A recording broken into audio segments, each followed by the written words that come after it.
Firewalls. What's a firewall?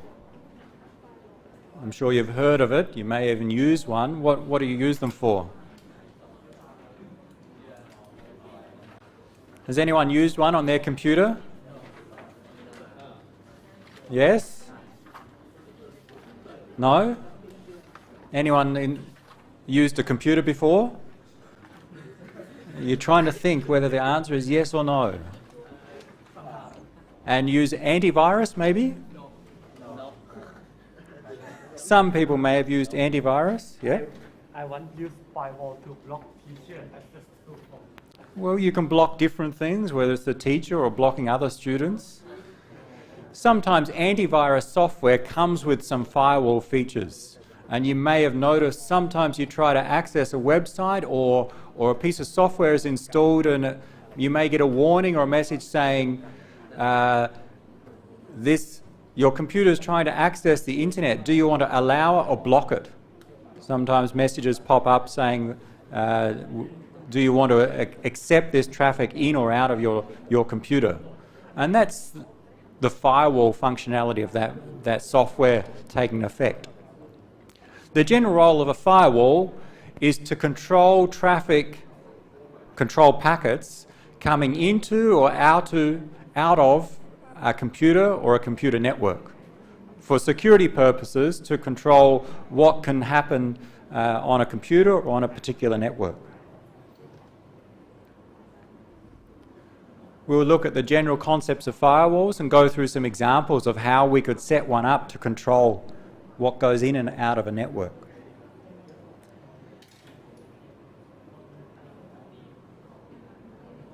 Firewall is a form of access control.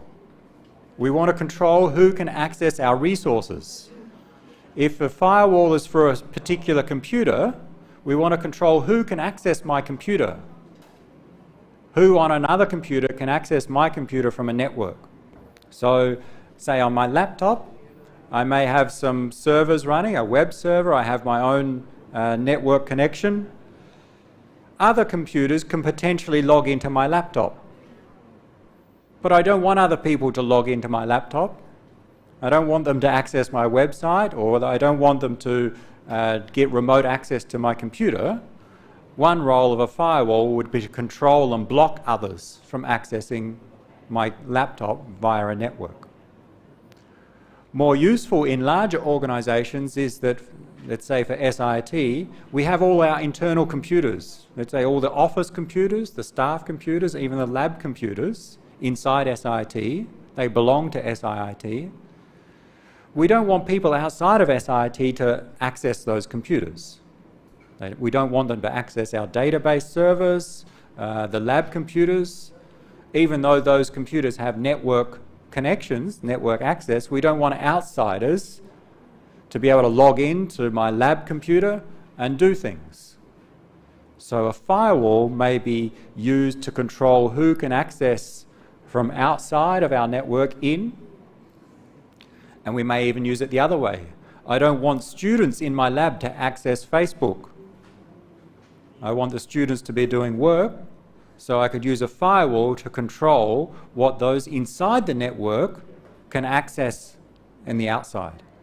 So the firewall will control what comes in and what goes out, either into a computer or into an entire network.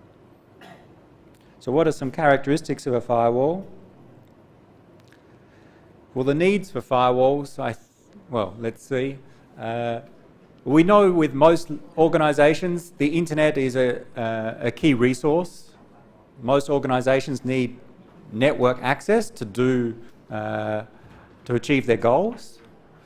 But of course, having internet connectivity for an organization creates a threat, because those malicious users outside may be able to try and access our resources when they shouldn't be able to. Or they may be able to try and do a denial of service attack, or install viruses on our computers and then do further damage. And a lot of those potential attacks come from outside. So, a firewall can be a useful means for protecting a local area network or an internal network, we generally say. In the picture, we say in the cloud on the left, the internal network, let's say the network inside SIT, and the cloud on the right is the rest of the world, the internet. We want to have a device, hardware or software, that controls what comes into the internal network and sometimes controls what goes out from the internal out to the external, and that's the role of the firewall. We'll see that we can implement that on different network devices like a router or dedicated hardware, and usually using some specialized software to control what comes in and out. So in large organizations, usually a firewall is a separate device that runs some software which controls what comes in and out of the network. In a smaller organization, or even in your home, the firewall may be some software running on your computer. So on my laptop, I may run a firewall which controls what goes in and out. The idea of having one for the entire organization is it's much simpler to control and configure. Let's say for SIT, we have one device that controls what comes in and out, as opposed to having a firewall software installed on every computer inside SIT. That will be much harder to manage, to keep that software up to date, to get it configured. So what we commonly do for large organizations is have a single device, maybe multiple firewalls that control the entire network. So the firewall is commonly inserted between the internal network and the external network. So on some network device that connects internal to outside. Where would we put it in a network? What's a good location for a firewall? What network device could we put it on? If we think a firewall is a piece of software and we want to run it on an existing network device, what's a good place to put it? At the front, but give me an example of a device.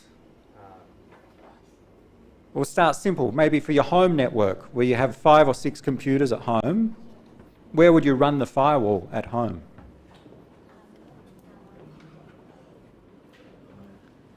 Where? Where would you run your firewall if you want to run a firewall for your home network? Again?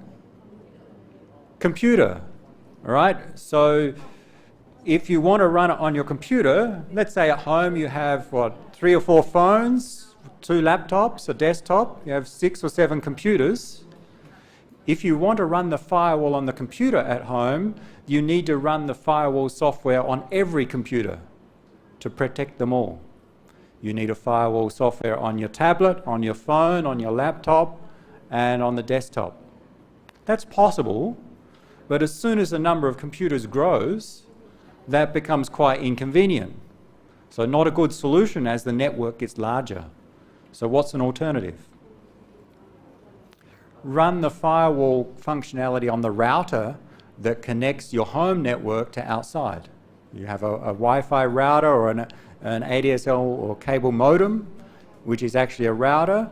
That can have a firewall software on it that controls what comes in and out, and therefore it controls and protects all devices inside, not just the single device. In an organization like SIT, we have a router that connects our campus out to, actually we have from Bunkerty out to Rangsit, we could have a firewall there, or where we connect to our external internet service provider. So we connect to the internet via an ISP. That device, where the ISP's cable comes into, we could run the firewall on there.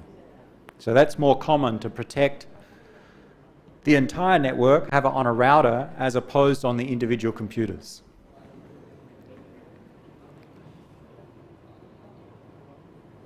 What do we want to protect? What do we want to stop with the firewall? What do you want to protect? The data in the computer. The data in your computer, so you have some files on your computer, you don't want someone to remotely log into your computer and copy the files off, yes? What other things that you may want to do? Malware, malicious software. If someone sends you a packet or an email or some message which contains a virus, maybe the firewall can have some control that says, okay, don't allow this message in, because if this message comes in, malicious software may be installed on one of your internal computers. So protect from malware, protect people accessing your computers, protect people inside, or stop people inside from doing things that they shouldn't be doing outside the network. And the example, stop all students from accessing Facebook. So that could be implemented in a firewall. So this is not just controlling external to internal, but prevent internal users from doing some things. So it may be in both directions.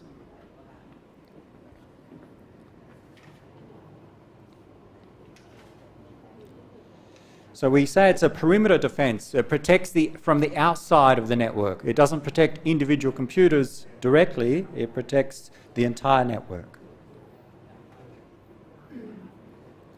For this to work, for our firewall to be effective, we have a few goals in setting up the firewall and the network.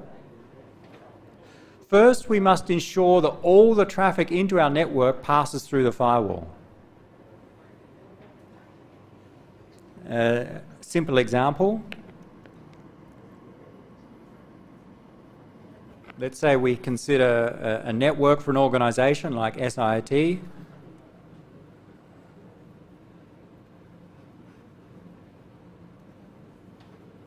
Here's our network.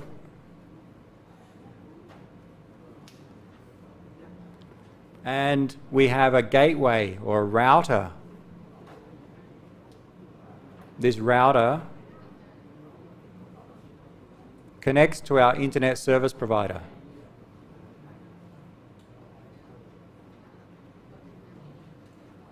Our internet service provider, which then connects out to the broader internet. So this is the rest of the world over here. So in this scenario, maybe the obvious location for the firewall is on that router. What we would do is set the router up to act also as a firewall, and as a firewall it can control what comes in and out and what goes out.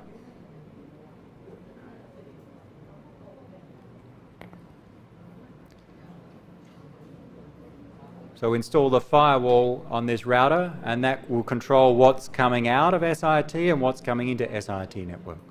Now the problem arises in that sometimes organizations have more than one connection to the outside world. We may have a second router that connects to another ISP. Maybe our backup internet connection or a parallel one.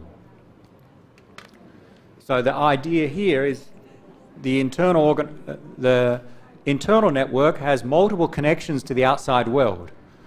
Well, our firewall must be implemented on all of those entry points, on all of those routers. If we implement the firewall just on this router, but then we start sending traffic out of this link and it starts coming into this link, then the firewall cannot control that traffic. And the result may be that the malware comes in via ISP2 into our network. So we need a firewall on every entry or exit point to our internal network.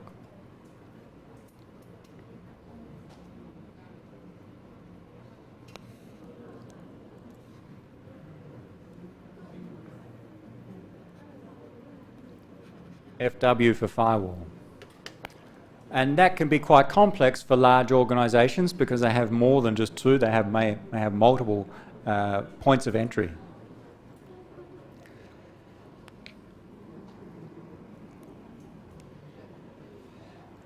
The next thing is that we must have some rules or some policies that specify what can come in and what can come out.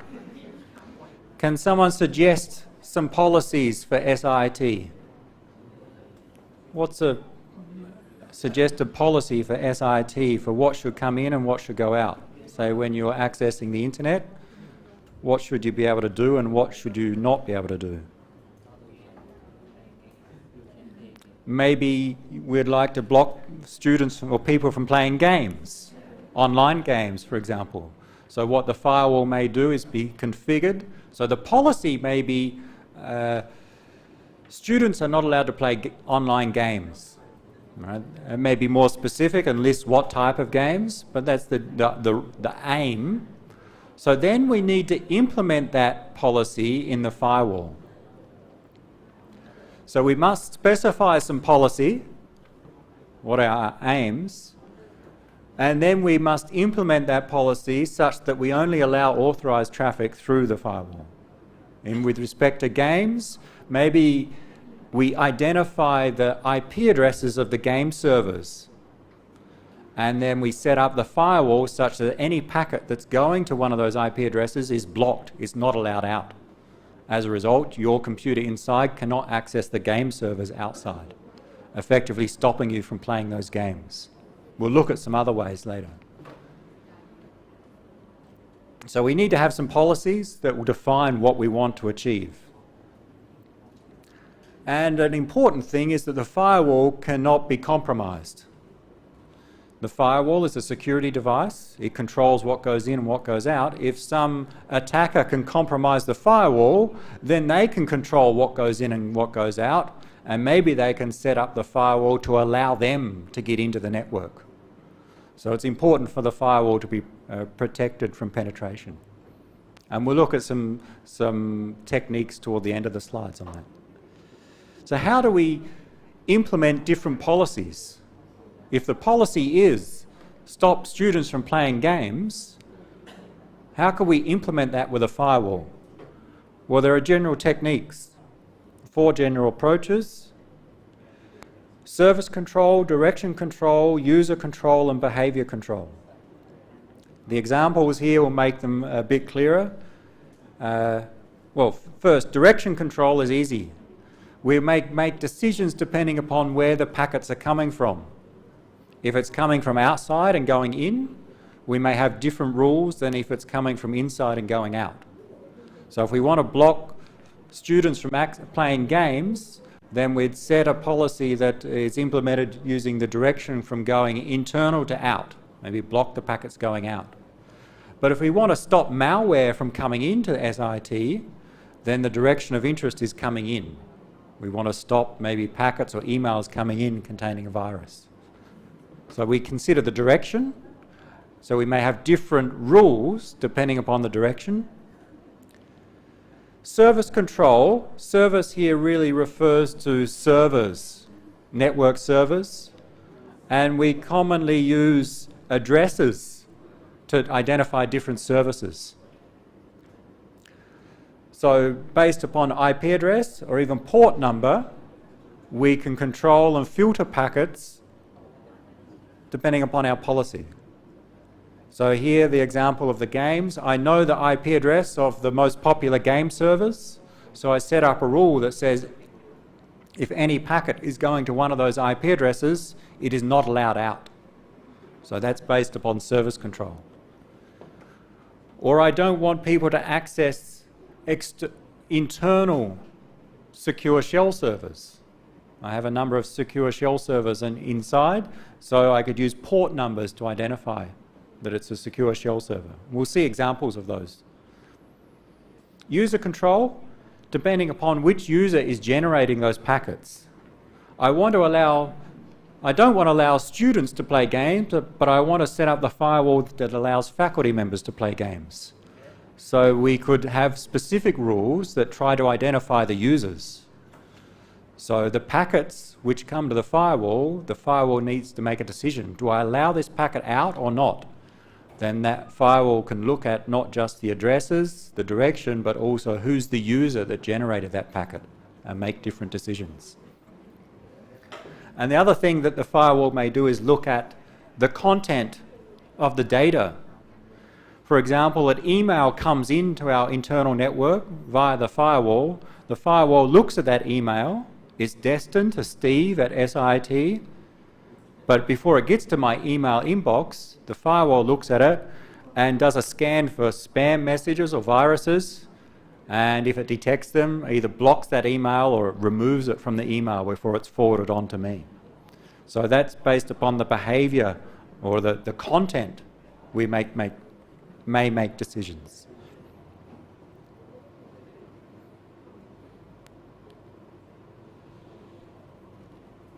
What are firewalls capable of? What capabilities do we need? We need to have a single point where all our traffic goes via. That's like this case, right? Here we have two firewalls, but we must make sure all of our traffic passes through the firewall. As soon as the internal users have a way to access the external networks that bypasses the firewall, our security fails. We must ensure all traffic goes via the firewall or the firewalls if we have multiple.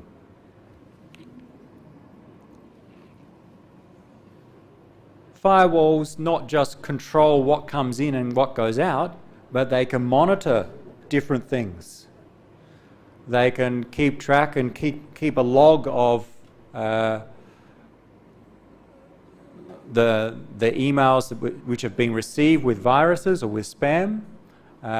They can keep a track of how many packets come into a particular user, or which student is accessing or downloading the most. So the firewall, because all the traffic goes through there, it's a good location to do other recording, like recording the amount of traffic going in, recording the websites that students have accessed, and recording other information that can be used not just for security purposes. So an example may be that for SIT we set up a system so that students have a quota for their internet access. They can only download 10 megabytes per day. So with such a policy, it could be implemented using the firewall. The firewall would keep track of how many megabytes you've downloaded today. Once it reaches the upper limit, the firewall starts blocking your traffic so you can't download anymore.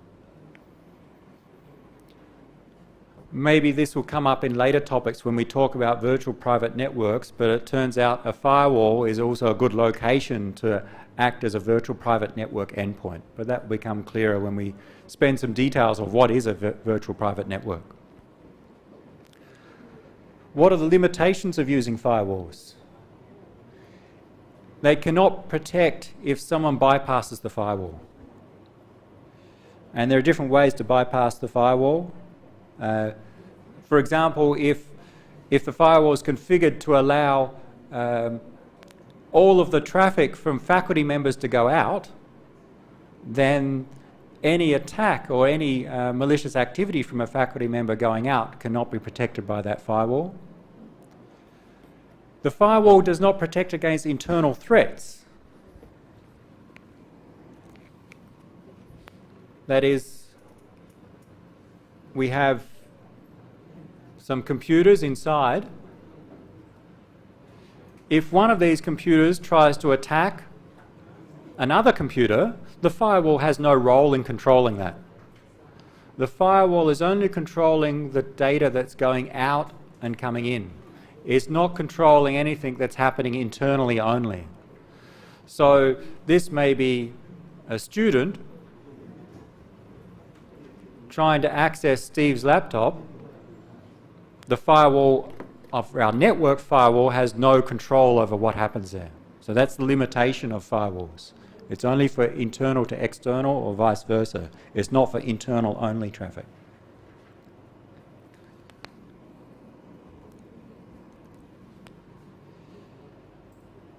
Then there may be other means for data to get in that effectively bypasses the firewall. And a couple of them are listed here.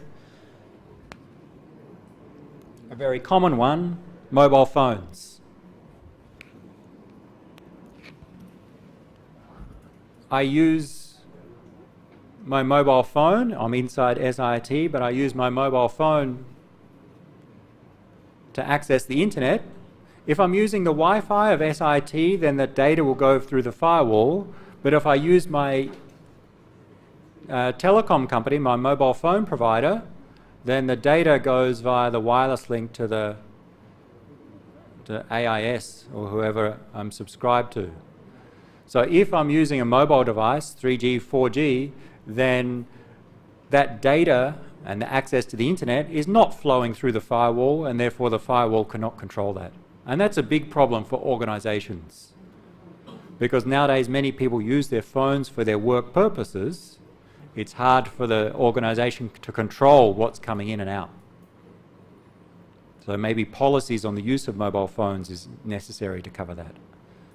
And the last one is, especially regarding malicious software, how do you get malicious software into our network?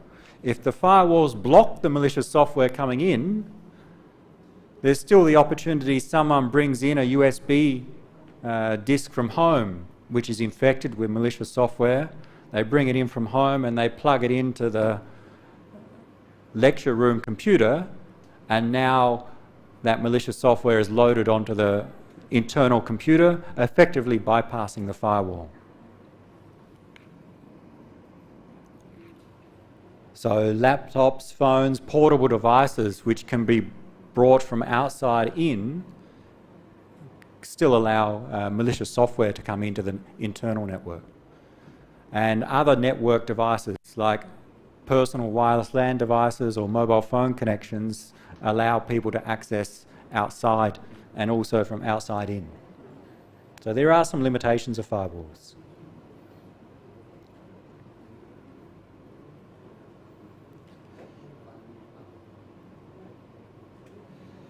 There are different types of firewalls, and we're going to spend a lot of time on the first type called packet filtering. And we'll get to some examples to illustrate them.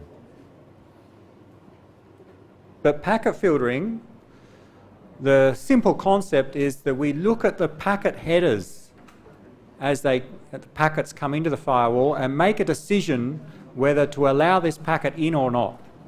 So we'll look at some examples to illustrate that, packet filtering firewalls.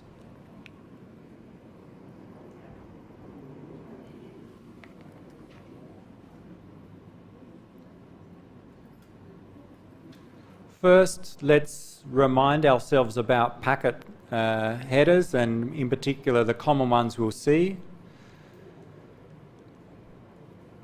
This is a picture of the, here we'll have two packet headers.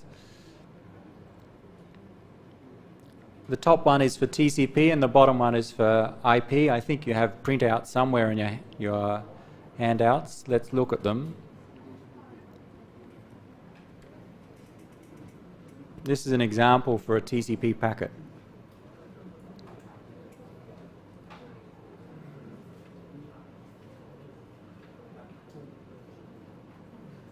And the bottom one we'll see in a moment is for IP. So what a packet filtering firewall will do, packets come into the firewall. The firewall will be configured to make a decision whether to allow that packet or not. So there's two outcomes normally. In the simplest case, we allow it or we reject it. So we accept or block the packet. If we allow it, it means the packet keeps going to the normal destination. If we reject the packet is discarded and it will not get to the normal destination. So that's what the firewall will do with a packet filtering firewall. The question then is, how does the firewall make this decision to allow or reject the packet? And what a packet filtering firewall does is looks at the fields in the headers in that packet to make a decision. And which fields are of importance? For the TCP packet, what fields tell us something about what's happening in terms of communications? Can you find this page? Yes, someone else has found it. Which fields are useful for identifying what's being communicated between users in these TCP and IP headers? Again, the data may be one that's useful. The data, so we have the header at the top, the 20 bytes of default header for TCP maybe some optional fields, and then the data. So the structure is that we have a set of header fields. The first 20 bytes are mandatory, they're always there. Source port, destination port, sequence numbers, and so on, and then some data. So the data may be useful for determining whether this packet can come in or not. The problem with looking at the data is that many different applications will have many different formats of data, and it's very hard to detect what's acceptable and what's not. It's also very time consuming.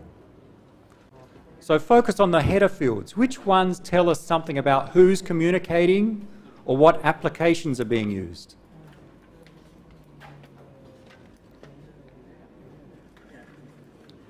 Look at both TCP and IP. Which fields tell us who's communicating and what applications are being used?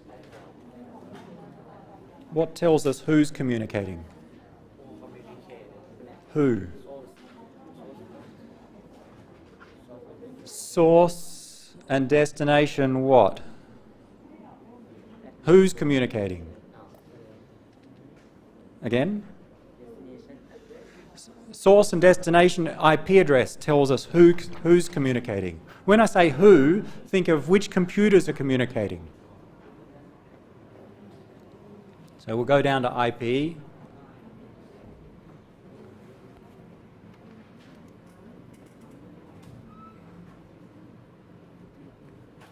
The source IP address is a field of interest, and so is the destination IP address.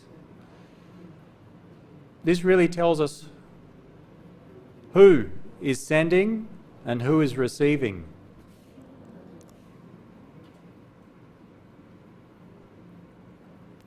Because IP addresses, in theory, identify computers in the internet. So if we look at the source IP address, that tells us something about which computer in the internet sent this, and the destination tells us who is going to receive it. So we can use the IP addresses to identify who is communicating.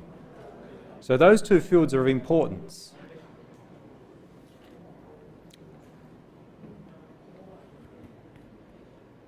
For example, my laptop has a fixed IP address. Every time I connect to the SIT network, I get that IP address.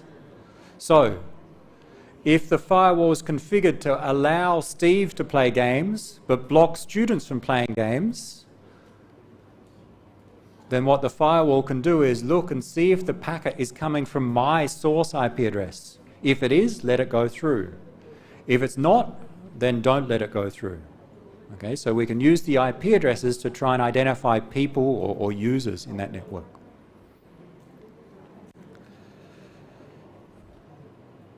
What else? Let's focus on TCP. What identifies applications in the TCP header? By applications, let's say I was accessing a website, a web server. How would we know from the packet that I was accessing a web server? What identifies web servers? Again, what identifies just from the TCP header, what tells us that I'm accessing a website?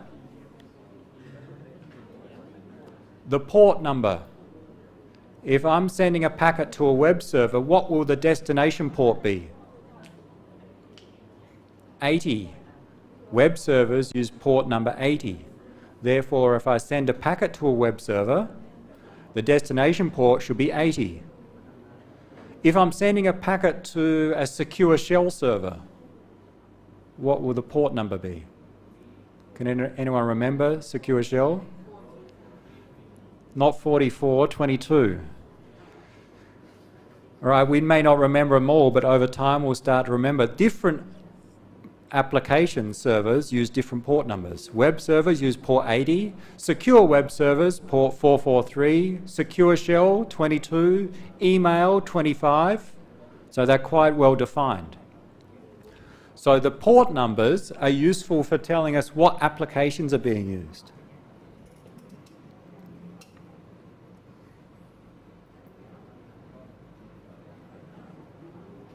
The source and destination. what application is being used. That can tell us something about that. The other one which is of interest, and maybe less so, is the protocol number, which tells us the transport protocol being used.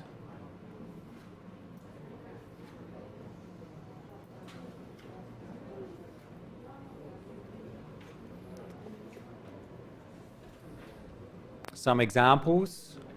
The protocol number 6 means TCP, 17 means UDP, and there are others. But we'll commonly distinguish, we want to take different actions depending whether it's TCP or UDP. So the protocol number will tell us that. With port numbers, source and destination, web server uses port 80, or a secure web server, I'll just list some of them, 443, secure shell, 22, email servers, 25, but they also use some others as well, and other applications have well-defined port numbers. So the idea for our packet filtering firewall is it will look at these 5 fields in particular, and it will look at the values, and when we set up our firewall, we'll configure some rules to say whether packets with those matching values should be accepted or not.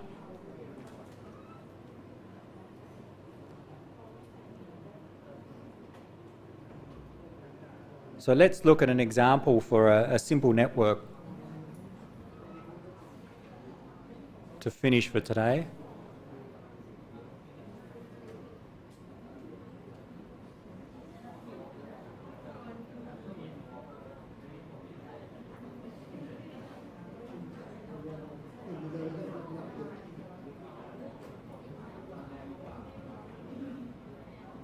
Here's a simple network.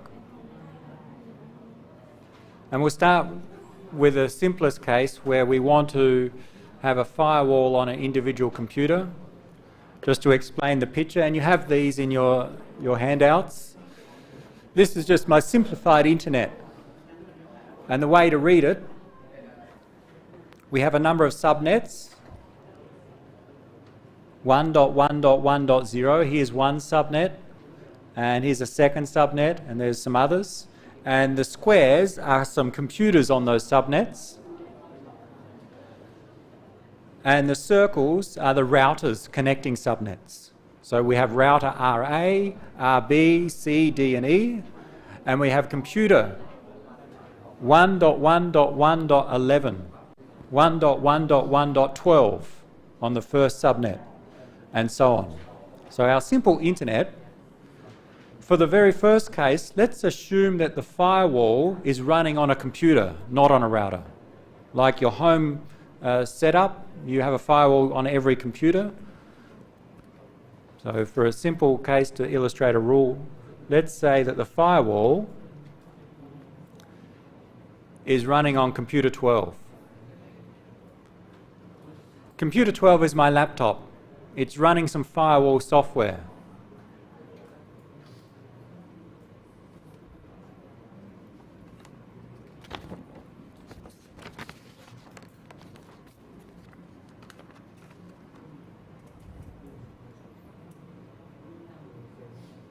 So there's my firewall in the network. That's my computer.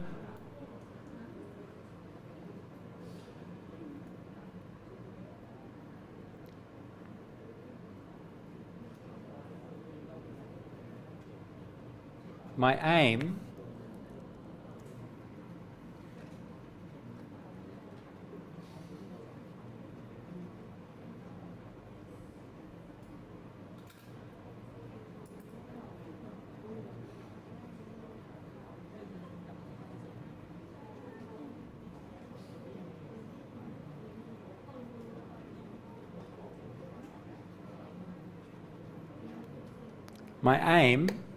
just to illustrate a rule, I want to stop, so I'm computer 12, and I'm actually running the firewall on my computer. We'll not run it on the router just yet.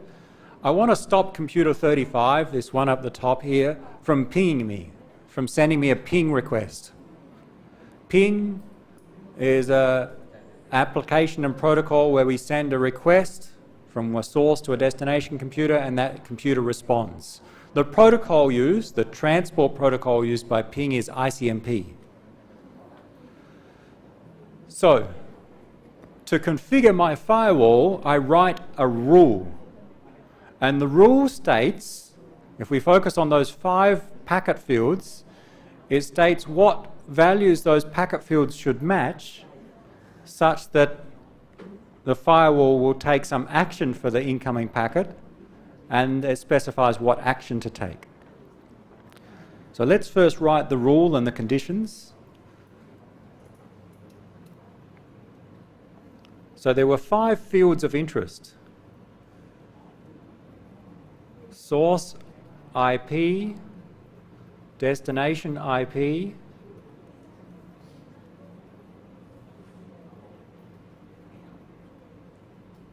and we had the source and destination port and the protocol number.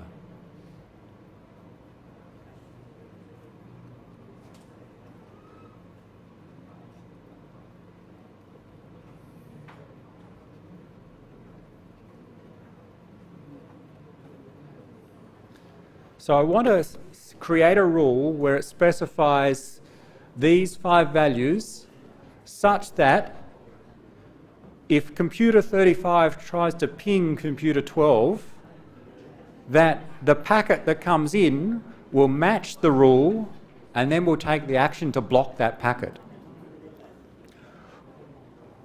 Think of the request, the ping request coming from 35 into computer 12. What would the source IP be? If computer 35 pings computer 12, what's the source IP address? Fill it in. What do we get? Source IP. Computer 35 pinging computer 11. Who's the source?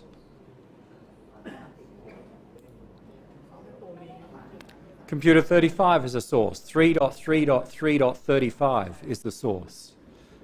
So the source IP field was set to 33335.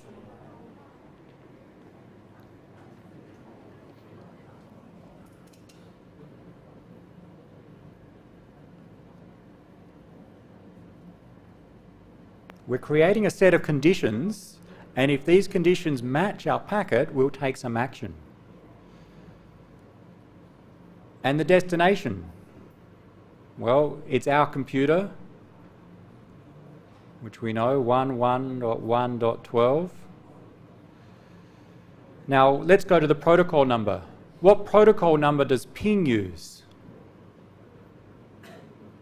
What transport protocol does ping use? ICMP, and that's a special case. ICMP is protocol number 1. TCP is 6, UDP is 17, ICMP is 1. And another special case about ICMP, there are no port numbers used. We don't care about port numbers. So I'll say we don't care here. It could be any value. And for any value, what character can I use? Sometimes we use star to mean any value. I don't care what the port numbers are. If the packet is coming from 33335 and it's going to 11112 and it's using protocol number 1, ICMP, then we want to take some action.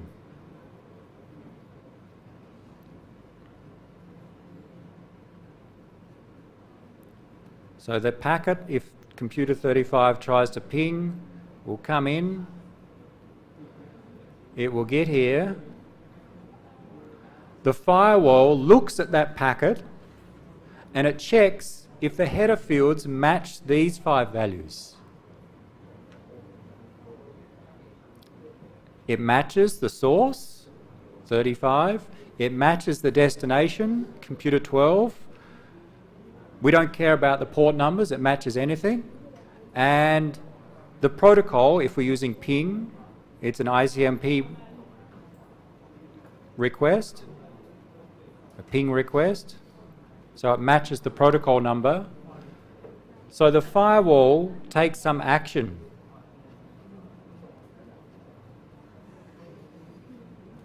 And the action we can specify, I'll say drop. Drop or block or reject. The action is don't allow this packet to come in.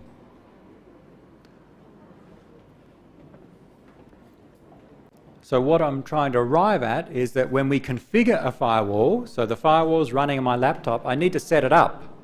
And when I set it up, I think about my policy, my aim.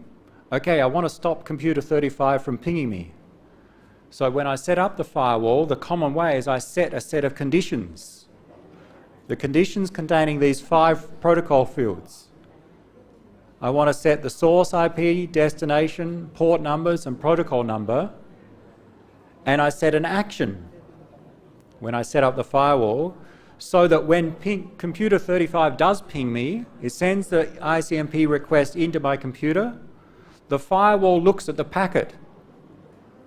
When it looks at the packet, it compares the values in the packet header against my conditions.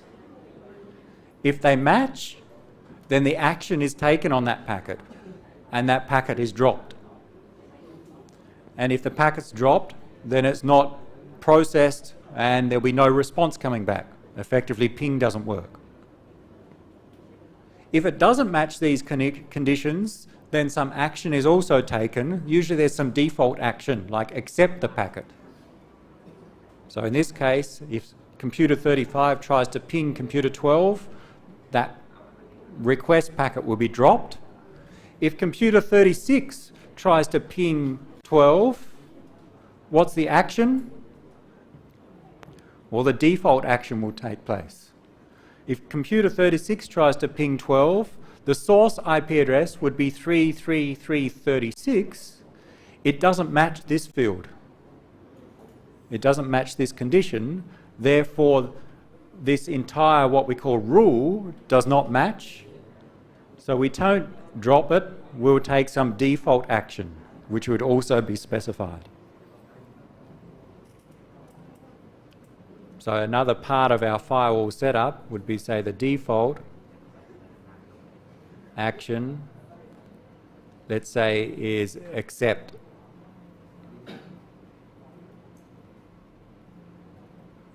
We either accept packets or drop them.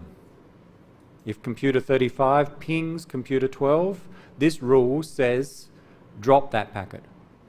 If computer 36 pings computer 12, this rule does not match, the conditions do not match, therefore we take the default action of accepting the packet, achieving our aim of stopping computer 35 from pinging me, but still allowing others to ping me.